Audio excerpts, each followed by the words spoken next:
There is now a traffic jam of tankers at sea carrying Russian oil, and the price of Russia's Urals crude has dropped below production cost. Is Trump's tactic actually working? Well, the tactic I think is working. The question is this tactic in service of a greater strategy, or is it being used in isolation? So the sanctions that Trump has been leveraging against Russian oil and against Venezuelan oil in the Western Hemisphere, I think are actually, relatively speaking, effective. The problem that I have with it is that this tactic in isolation is not going to bring about the overall strategic goals of the United States in this conflict with Russia. So, if this tactic were also utilized in conjunction with partnerships with our allies, in very clear language to Putin and to Russia that we will not abandon Ukraine, it would be infinitely more effective, because then Putin would understand that he could not simply outweight the West. Right. But right now, what's happening is, yes, this hurts Putin a little bit, but his logic is, well, that's okay. If I wait another year or, half a year or whatever, everything will turn out fine. And, America will abandon Ukraine. America may very well abandon Europe. And then I can do whatever I want. Okay. By the way, Lindsey Graham recently mentioned Tomahawk again. So on one hand, we see the pressure on Russian oil, and the other threats to send Tomahawks to Ukraine. That can be a coincidence, can it? No, look, I mean, I think right now there's movement in the United States Congress to try to bring additional pressure to bear on Russia. But the fact of the matter is, unfortunately, this is all being decided by one man. So the fact that Lindsey Graham is saying and doing things is great. But in truth, there are 85 co-sponsors of the sanctions bill in the Senate against Russia. 85. That kind of bipartisanship is unprecedented in America today, right? Where you have Democrats and Republicans just absolutely at each other's throats. This idea that 85 out of 100 people could agree that we should have stronger sanctions on Russia is incredible. And despite that agreement, despite the fact that you have this incredible supermajority of people, this bill has still gone nowhere. It has not even been presented for a vote, because the White House has said that they would prefer that it not.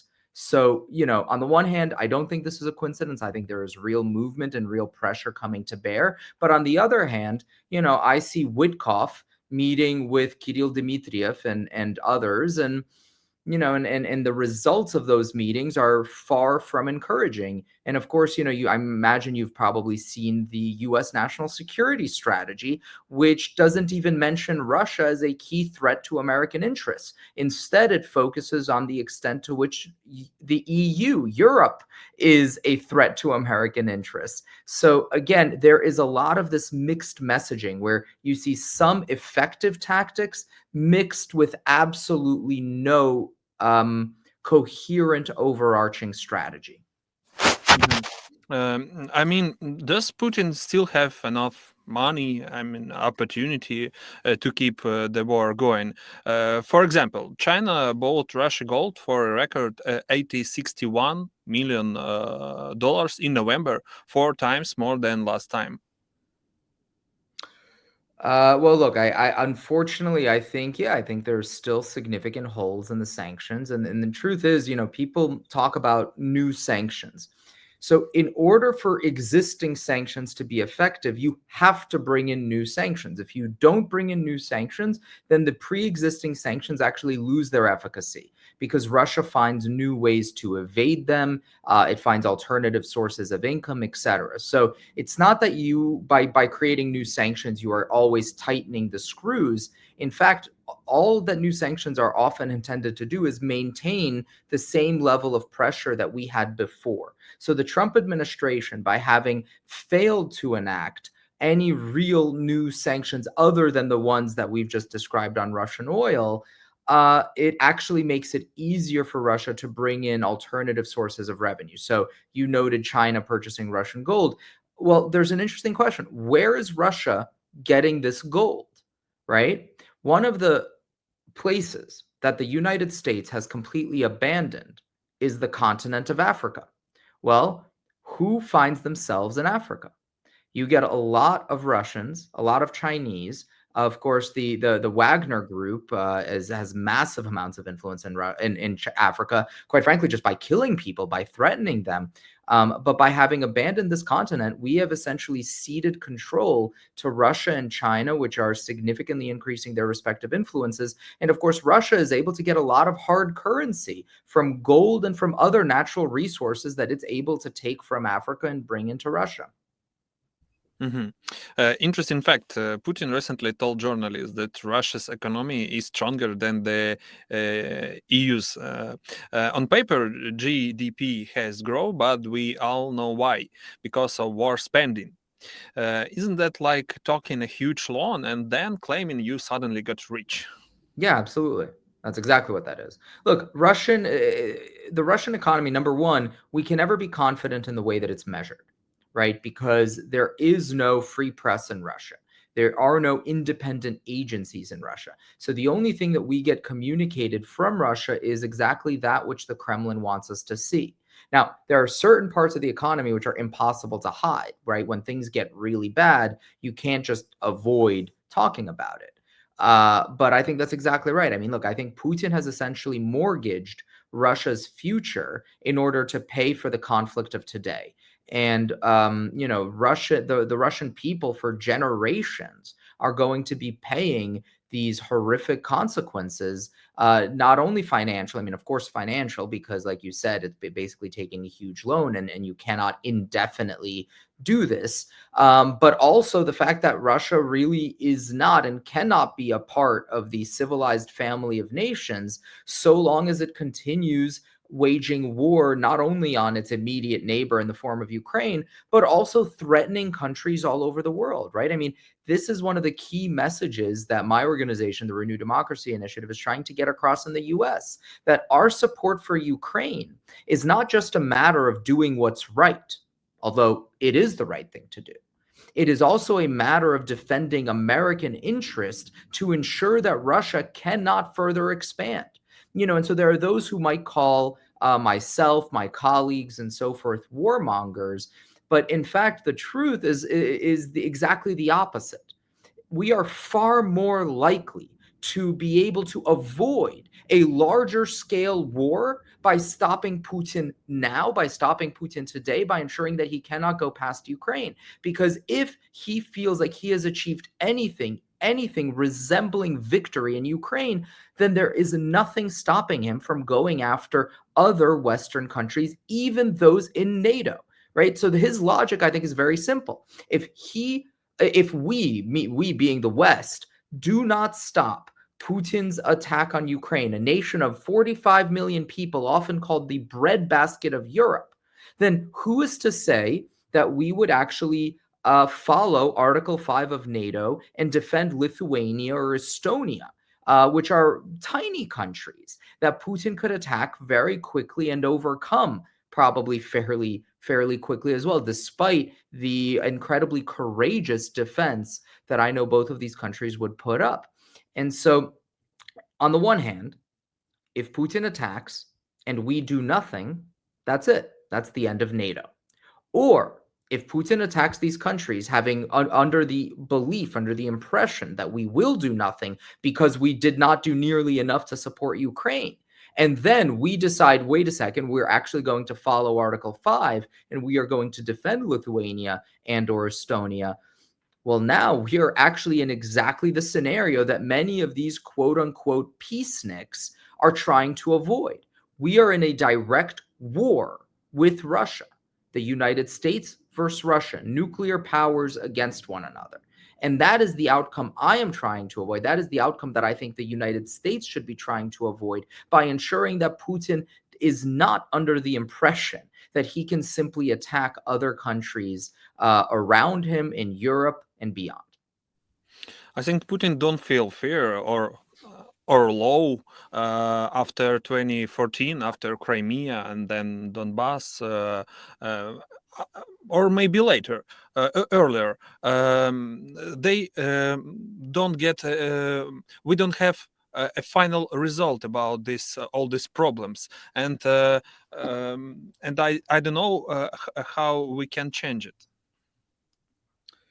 Look, the problem is that without American leadership, it's going to be very difficult to change anything on the ground. The number one priority right now should be for Ukraine and Europe to work together in order to very clearly demonstrate that they have the capacity to defend the West, even in the absence of American leadership. Because this likely won't come as a surprise to you, but under the leadership of the Trump administration, I do not believe that the United States is currently going to be a reliable leader in the free world.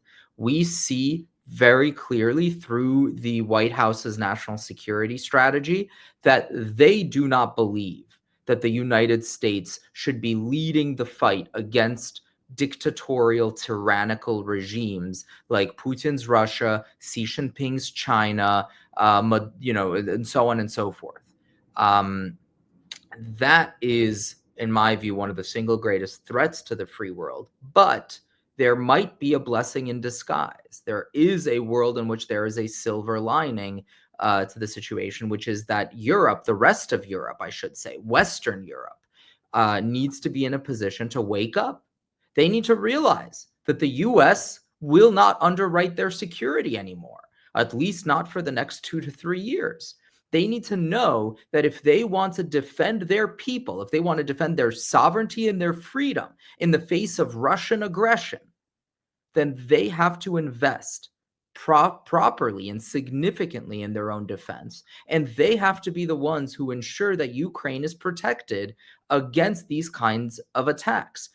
Precisely because if Ukraine loses, right, or not even loses, right, Ukraine doesn't even have to fully lose. But if Putin is able to gain a victory, let's say by taking significant portions of eastern Ukraine, then again, he will collect his forces for a few more years, and then he will threaten Western Europe again directly.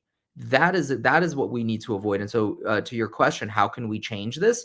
Right now, the number one way to change this is to ensure that European leaders not only say the right things, and I will say that most of them are saying the right things, but that they put their money where their mouth is. Because right now, they have, if all European tanks were taken together, they have more tanks than the United States. If all European planes, together with Ukraine, if all European planes were taken together, they can directly compete with the United States. So if the EU, if the rest of NATO were to act as one and were to be united and to invest properly in a coordinated fashion in their defense industry, then they could very clearly and very directly challenge Russian supremacy and ensure that Putin doesn't feel that he can act with impunity. Mm-hmm. So let's try talk about negotiation, maybe a little bit more. Zelensky is sending more hopeful signal about the negotiation process, pointing to the work of his delegation in the U.S. What's your take on that? Zelensky is the president of Ukraine, and it's his responsibility to say and do whatever he can to protect his own people. I am a political analyst and I run a nonprofit organization. So that means two things. That means number one, I do not have the responsibility that President Zelensky has, and it is not my place to speak on behalf of Ukraine. So that's, first of all, I should make very clear. Nor do I speak on behalf of the United States. But number two, it also means that I can speak more openly and more frankly in a way that perhaps President Zelensky cannot. And the truth is that these negotiations are not geopolitical negotiations. These are business negotiations between President Trump's close business partners, right, Witkoff and Kushner, and the representatives of the Russian regime, which is essentially a mafia masquerading as a country, as former Senator John McCain liked to say. And so the question of like how are these negotiations going is primarily a question of business. Does this administration, number one, feel like it can have business opportunities by defending Ukraine, or rather by capitulating, by giving Ukraine up to the Russians? So that's question number one. Question number two is there sufficient pressure on the administration from critical parties within the United States in order to limit what it might otherwise want to do? And this is a very interesting dynamic that's happening within the Republican Party, because there are still, I would argue, not argue, I'm sorry, I state this as fact, that a majority of Republican voters, I believe over 60%, and you can fact check me on this, but I believe over 60% of Republican voters support Ukraine in its war against Russia. And so if the Trump administration were simply to give up on Ukraine and give Putin what he wants, they would suffer political repercussions with the Republican base. And that is a very important message that I think needs to be communicated both within the US with kind of voters in general, as well as with members of Congress, that there are clear political reasons to be more aggressive in these negotiations, to put more pressure on Putin and to support Ukraine in their efforts. Because again, I think so many Americans realize that that is what is in our interest. So in short, you asked me what I think about these negotiations. Yes. I think the negotiations will lead nowhere. I do not believe that there will be any kind of peace agreement or even a ceasefire in the next few months. Right? I mean, it's Christmas in the next. It's Christmas in the U.S. in the next few days, and I believe it's Orthodox Christmas in a couple of weeks. I would be very skeptical if we saw any kind of temporary truce, any real temporary truce over the holidays. Perhaps Putin might announce something that he will immediately break, but I don't think there will be a real truce. That's number one.